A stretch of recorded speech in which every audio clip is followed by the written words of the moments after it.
জুলাই গণঅভ্যুত্থানের বর্ষপূর্তি উপলক্ষে রাজধানীর মেট্রো রেলের পিলারে আঁকা হচ্ছে গ্রাফিতি। ফিরে দেখা ফ্যাসিস্ট রেজিম শিরোনামে ব্যতিক্রমধর্মী গ্রাফিতি অঙ্কন চলছে।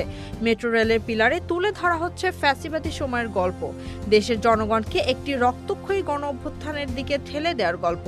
স্থানীয় সরকার বিভাগের উদ্যোগে এ কাজ বাস্তবায়ন করছে ঢাকা উত্তর সিটি কর্পোরেশন। সেখানে তুলে ধরা হচ্ছে বিগত সরকারের রাষ্ট্রীয় দমনপীড়ন, নানা অনিয়ম, বাক স্বাধীনতার কণ্ঠরোধ ও গণতান্ত্রিক অধিকার হরণের চিত্র। দেশ পরিচালনায় আবার আগামীতে কেউ যেন দানব হয়ে উঠতে না পারে তার সংকেত দেওয়া হয়েছে এই গ্রাফিতিতে। এতে স্থান পাচ্ছে জুলাই আন্দোলন, শিক্ষার্থীদের ওপরে হামলা, গুলি, হাসিনার বিদেশ পলায়ন।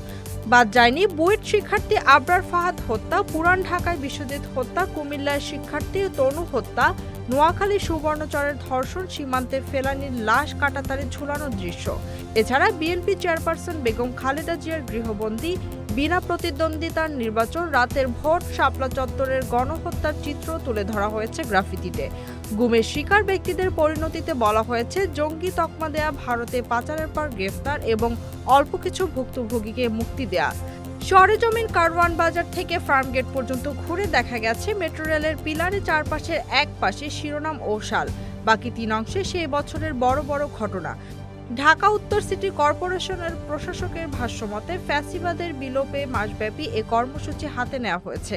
মূল থিমে 2009 থেকে 2024 সাল পর্যন্ত ফ্যাসিবাদ কিভাবে মানুষের উপর দৈত্য হিসেবে আবির্ভাব হয়েছিল সেগুলো তুলে ধরা হচ্ছে।